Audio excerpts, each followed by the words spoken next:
देख रहे हैं पहाड़ टीवी और मैं हूं आपके साथ स्मिता पटवार। चलिए रुक करेंगे उत्तराखंड की तमाम बड़ी खबरों का, लेकिन उससे पहले एक नजर आज की हेडलाइंस पर।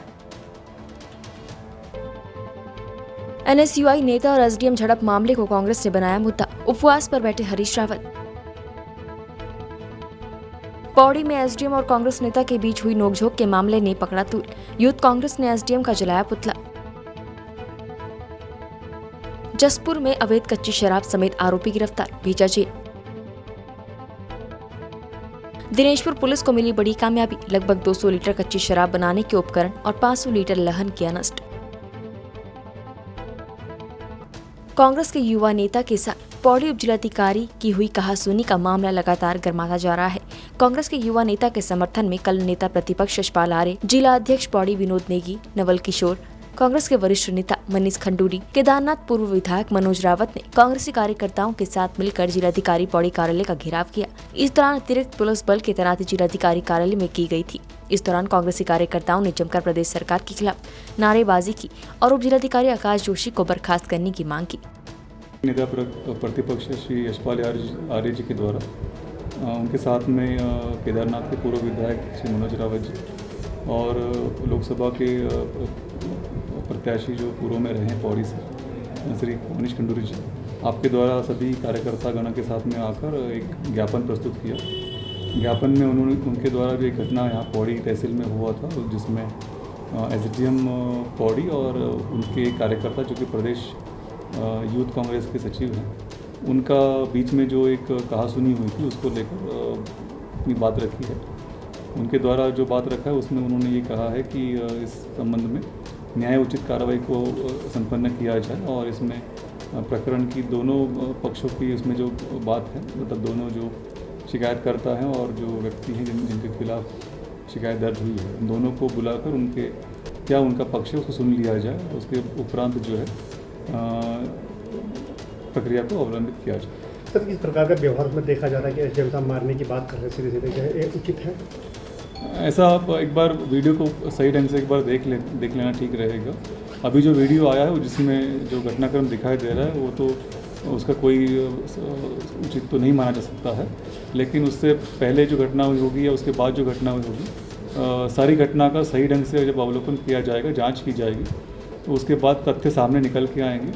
वर्तमान में अभी कोई तथ्य हमारे पास भी पूर्ण नहीं आ पाए हैं, तो जो भी वीडियो बना होगा या फिर जो भी उसमें घटना हुई होगी, शुरू से लेकर आगे तक जो कार्रवाई हुई होगी, उसमें अगर किसी के द्वारा कोई अनुचित व्यवहार किया गया है तो उसको भी हम लोग संज्ञान में लेंगे और जो जांच अभी गतिमान है उसके संबंध में जो जांच अधिकारी है वो अपनी रिपोर्ट जब प्रस्तुत करेंगे उसके उपरांत उसकी न्यायिक कार्रवाई की जाएगी।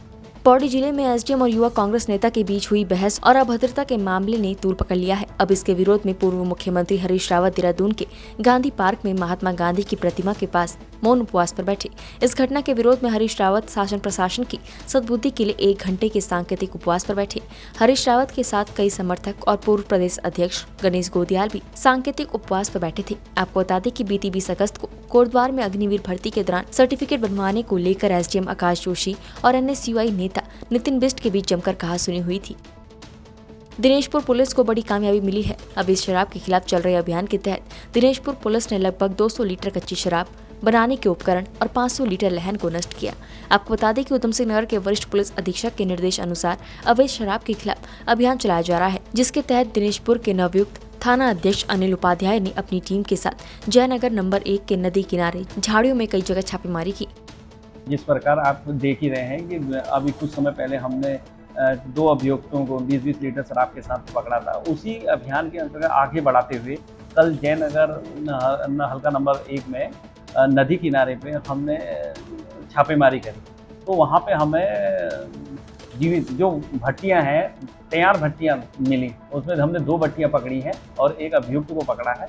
लगभग 5000 लहन हमने नष्ट करा और 200 लीटर अवैध कच्ची शराब हमने बरामद की है। एक बड़ी बरामदगी है और जो अवैध शराब की रोकथाम के लिए श्रीमान वरिष्ठ पुलिस अधीक्षक महोदय द्वारा अभियान चलाया जा रहा है, उसी के अंतर्गत ये कार्रवाई की गई है और भविष्य में भी ये कार्रवाई लगातार जारी रहेगी और जितने भी ये अवैध भट्टियाँ या कहीं भी नशा संबंधी चल रही है, इसमें प्रभावी कार्रवाई करी जाएगी और कठोरतम कार्रवाई जितनी हो सकती है उतनी कार्रवाई की जाएगी। जनपद नैनीताल की व्यवस्था को ठीक करने, नशेड़ियों पर और महिलाओं की सुरक्षा समेत यातायात व्यवस्था को दुरुस्त करने के लिए सरकार द्वारा कई वर्षों बाद पुलिस क्षेत्र अधिकारी की जिम्मेदारी विभा दीक्षित को सौंपी गई है। विभा दीक्षित ने पत्रकारों से रूबरू होते हुए कहा कि जो भी पुलिस प्रशासन द्वारा जिम्मेदारी दी गई है उसमें खरे उतरने का पूरा प्रयास किया जाएगा। वैसे ही रोड इतनी कम चौड़ी है। दूसरा हमारा ये है कि जो हमारी रात की गश्त है और ड्रग्स का जो इशू है उसको हम लोग टैकल करेंगे अच्छे से। थर्ड है हमारा वेरिफिकेशन, ठीक है, वेरिफिकेशन ड्राइव्स हमने चलानी है। इसके अलावा जो हमारे मेजर स्टेक होल्डर्स हैं यहाँ पे, जैसे कि आपके टैक्सी वाले हो गए या होटल का जो भी होगा यहाँ पे व्यापार मंडल होगा, इन लोगों से भी हम लोग मीटिंग करके एक बार इनका पक्ष भी सुन लेंगे। बिकॉज इट इज़ इम्पॉर्टेंट कि आप हर किसी का पहले बात सुन लें, समझ लें, फिर आप एक डिसीजन लें। तो आपने अपने पॉइंट्स रखे हैं, उनको तो हम कंसिडर कर ही रहे हैं। अगर आपको कोई भी शिकायत होती है, कोई प्रॉब्लम होती है, आपको लग रहा है आपकी बात नहीं सुनी जा रही है, तो मैं रिक्वेस्ट करूँगी कि आप लोग के पास मेरा सरकारी नंबर है, आप उस पर व्हाट्सएप भी कर सकते हैं, ठीक है। तो वहाँ पे हम डिस्कस कर लेंगे, जो पॉसिबल होगा उसको सोल्यूशन करेंगे, ठीक है। एंड आपको एक्टिव दिखेगी आपसे पुलिस, प्रेजेंट दिखेगी पुलिस, ठीक है, इतना मैं इंश्योर करा सकती हूँ। बाकी ट्रैफिक पुलिस से रिलेटेड आपके बहुत सारे इश्यूज हैं, तो वो टीआई से डिस्कस करके उसको सोल्यूशन दिलाएंगे। अवैध कच्ची शराब का कारोबार थमने का नाम नहीं ले रहा है। पुलिस द्वारा लगातार अवैध शराब माफियाओं के खिलाफ कार्यवाही की जा रही है। जनपद उधम सिंह नगर के जसपुर में पुलिस द्वारा बीते 10 दिनों में हजारों लीटर लहर नष्ट किया गया है। साथ ही कई भट्टियों को भी तोड़ा गया है। बीते रोज जसपुर के धर्मपुर चौक क्षेत्र में मुखबिर की सूचना पर पुलिस ने 120 लीटर अवैध कच्ची शराब के साथ एक युवक को धर दबोचा। गणेश भट्ट जी ने जो है धर्मपुर चौकी है, उनके द्वारा जो है 120 लीटर दारू पकड़ी गई है और मैं मोटरसाइकिल के बता रहे थे कि उसके द्वारा बताया गया कि वो ऋषिकेश पहुंचाने जा रहा था और जैसी सूचना पर उनके द्वारा कृत कार्रवाई गई है और इस संबंध में आगे भी विवेचना जारी है। पिथौरागढ़ के थाना अस्कोट पुलिस टीम द्वारा ओगला क्षेत्रांगत लगभग 3 नाली भूमि में अवैध रूप से की जा रही भांग की खेती को नष्ट किया गया। आपको बता दें कि जनपद पुलिस द्वारा आम जनमानस को लगातार नशे के दुष्परिणामों के प्रति जागरूक करते हुए नशे का कारोबार करने वालों के विरुद्ध कार्रवाई की जा रही है, जिसके चलते बीती 21 अगस्त को पुलिस द्वारा ओगला क्षेत्रांगत लगभग 3 नाली भूमि में अवैध रूप से की जा रही भांग की खेती को नष्ट किया गया। जहां उत्तराखंड इस समय पूरे देश में UKSSC पेपर लीक मामले में चर्चाएं बना हुआ है। ऐसे में उत्तराखंड क्रांति दल परीक्षाओं में हो रही धांधली के विरोध में CBI जांच करवाने की मांग कर रहा है। ताज़ा खबर जनपद टिहरी गढ़वाल के तहसील घनसाली से है, जहां उत्तराखंड क्रांति दल और समाज सेवी कार्यकर्ताओं ने उप जिलाधिकारी घनसाली के माध्यम से राज्यपाल के नाम ज्ञापन सौंपा, जिसमें सरकारी विभागों में की गई नियुक्तियों में भ्रष्टाचार और घोटालों की जाँच कराने की मांग की गई है। नेपाल से जनपद उधम सिंह नगर के सितारगंज में 2 बच्चों सहित कुल 12 यात्रियों से भरी बोलेरो गाड़ी अनियंत्रित होकर चकरपुर में पलट गई। गाड़ी पलटने से 1 दर्जन से ज्यादा यात्री घायल हो गए। 4 की हालत गंभीर है। सभी घायलों को खटीमा उप जिला चिकित्सालय में भर्ती कराया गया है और गंभीर रूप से घायलों को हायर सेंटर रेफर किया गया है। आपको बता दें, धनगढ़ी से 2 बच्चों सहित कुल 12 लोग इलाज के लिए सितारगंज जा रहे थे। ड्राइवर की लापरवाही से कई बार दुर्घटना होने से बची। अंत में गाड़ी चकरपुर के पास आकर पलट गई, जिससे सभी लोग बुरी तरह से घायल हो गए। वहीं घायल खेम बहादुर ने बताया कि ड्राइवर नशे की हालत में लग रहा था। हम जा रहे थे तरना हॉस्पिटल सितारगंज जा रहे थे, उसके बाद इसने 2 सिगरेट पिया। जैसे बॉर्डर क्रॉस किया हमने, इसने कहीं स्पीड में ब्रेक लगाने की कोशिश नहीं किया। आता थी पहले पलटने वाली थी, जैसे पुल क्रॉस किया आगे मार्केट शुरू होती है तो वहीं पलटने वाली थी ये गाड़ी। हमने बोला धीरे चल भाई, सबका ऑपरेशन किए रखा है तो खराब हो जाएगा। उसने तुम घबराओ मत। फिर आगे गया। उसके बाद इसने हंसने लग गया ये, फिर नीचे उतरा, बीड़ी पिया, फिर इसने किया था 2 बार वहाँ ऐसे करके। तीसरी बार में हमको पता ही नहीं चला, फिर चिक्का मारने लग गया। इसने अपना आप किया होगा शायद, हमको लग रहा था। उस टाइम नहीं लग रहा था, जब इसने नीचे उतर के पुल क्रॉस किया, बीड़ी पिया, तब हमको थोड़ा डाउट हुआ था कि ये तो कुछ गड़बड़ करता है। इसको पता भी नहीं था कि मैं कहाँ पे हूँ। 10 लोग थे नेपाल के, सारे कोई भी नहीं है, वो सारे जख्मी हैं। पर भी किया गया है। हाँ, हल्का 3 लोग गंभीर हैं और सारे के सारे एक का तो पता भी नहीं है जीना है कि नहीं जीना, कोई पता भी नहीं है। उसका शरीर देख के आप हैरान हो जाओगे। वाले थे हम सब नेपाल के थे। हम सितारगंज तरुणा हॉस्पिटल जा रहे थे। आज सुबह बोलेरो पलटने की वजह से कुछ लोग घायल अवस्था में चिकित्सालय खटीमा लाए गए, जिनमें 3 लोग गंभीर रूप से घायल हैं, उनको प्राथमिक उपचार देने के बाद आगे के लिए उनसे दरबंद किया जा रहा है। बाकी जो 8 लोग हैं वो लोग मामूली चोटें हैं, उन सबका इलाज करते हैं। वो एक ही गाड़ी में थे क्या, ये तो हमारे तो जांच का विषय है, इसमें तो पुलिस प्रशासन नहीं कुछ कह पाएगा।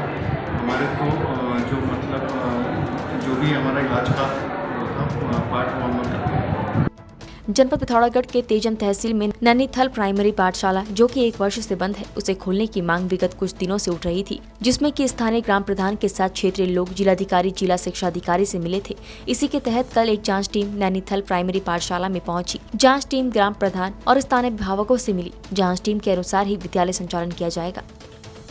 सितारगंज के व्यापार मंडल अध्यक्ष राजीव गुप्ता पर महिला ने अमर्यादित भाषा का प्रयोग और छेड़छाड़ करने का आरोप लगाया है। महिला के अनुसार व्यापार मंडल अध्यक्ष राजीव गुप्ता द्वारा उससे अभद्रता और अमर्यादित शब्द कहे गए, जिससे क्षुब्ध होकर महिला ने कोतवाली सितारगंज में इसकी शिकायत दर्ज कराई। महिला की शिकायत पर कार्यवाही करते हुए सितारगंज पुलिस द्वारा व्यापार मंडल अध्यक्ष राजीव गुप्ता और अन्य 2 व्यक्तियों को पुलिस ने गिरफ्तार कर लिया है। इस पूरे घटनाक्रम के बाद सितारगंज के व्यापारियों ने खटीमा चौराहे पर एक हॉल में मीटिंग की, जिसमें व्यापारियों ने इस पूरे घटनाक्रम पर चर्चा की। जहाँ व्यापार मंडल अध्यक्ष राजीव गुप्ता ने मीडिया के सामने अपना पक्ष रखते हुए महिला द्वारा उनके ऊपर लगाए गए आरोपों को गलत बताया। मीटिंग के बाद शहर के व्यापारियों ने अध्यक्ष राजीव गुप्ता के समर्थन में पुलिस द्वारा निष्पक्ष जांच की मांग को लेकर सितारगंज कोतवाली पहुंचे। समस्त व्यापारियों ने पूरे घटनाक्रम की पुलिस से निष्पक्ष जांच करने की मांग की है। पुलिस ने कोई मुकदमा लिखा है तो इसका मतलब कुछ न कुछ घटित हुआ है, और घटित होने पे अगर पुलिस का इतना तकड़ा एक्शन वैसे तो काबिले तारीफ है, पर उस काबिले तारीफ के बीच में हमें ये ज़रूर देखना पड़ेगा कि वास्तविक में कोई चीज़ हुई है कि नहीं हुई है।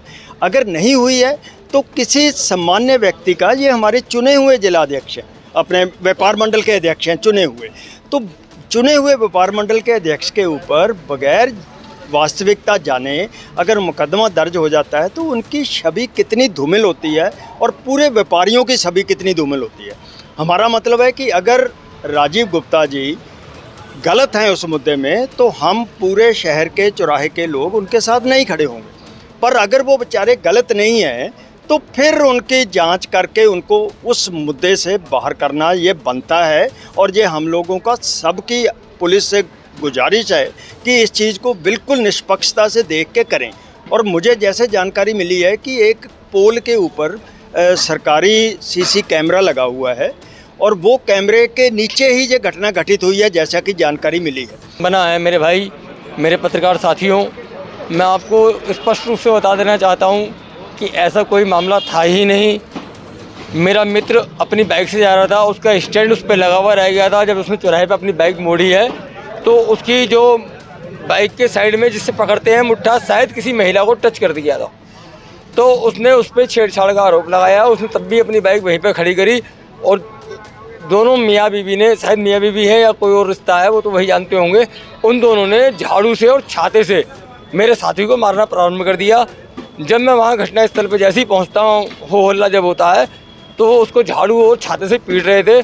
मैंने तत्काल वहाँ पहुँच करके और झाड़ू हाथ से छीन करके नाली में फेंकी है और मैंने उनसे कहा कि आज त्यौहार का, जन्माष्टमी जैसे पावन पर्व का दिन है और आप लोग इस तरह की हरकत कर रहे हैं, ये चीज़ें अच्छी नहीं है। आप अपने परिवार के साथ अपने घर जाइए। और दूसरे पक्ष को जो मेरा साथी था, मैंने उसको भी यही कहा कि आप भी अपने घर जाइए, लेकिन वो नहीं माना। वो महिला उस पर बिना मतलब का बे आरोपी लगाती रही। मेरी पुलिस से सिर्फ इतनी ही मांग है कि न्याय, जो न्याय होता है वो न्याय चाहिए हमें। जब एक व्यापार मंडल का अध्यक्ष सुरक्षित नहीं है, जिस पर 354 और 504 की धारा में मुकदमा दर्ज कर दिया गया है, तो मैं समझता हूँ हमारे नगर का कोई भी व्यापारी सुरक्षित नहीं है। अगर मेरे को चुन करके भेजा गया है इस बाजार के द्वारा तो मेरे अंदर कोई तो कमी नहीं होगी ना, तभी तो मेरे को चुन के भेजा गया है। अगर मेरे अंदर कमी होती, इस चौराहे पे रहते हुए मेरे को 22 वर्ष हो गए हैं, 22 वर्ष से व्यापार कर रहा हूँ इस चौराहे पर मैं, लेकिन कभी भी मेरे द्वारा इस तरह की कोई कार्य नहीं किया गया है, ना ही मेरे पे आज तक जीवन में कोई मुकदमा लगा है। मेरे जीवन में मेरे ऊपर ही पहली बार मुकदमा लगा है। मैं आदरणीय कोतवाल साहब से निवेदन करता हूँ, एसएसपी महोदय साहब से निवेदन करता हूँ कि मेरे को न्याय चाहिए, अपने साथियों के साथ न्याय चाहिए। आप उसकी विवेचना करके मुझ पर मुकदमा दर्ज करते तो बहुत अच्छा रहता।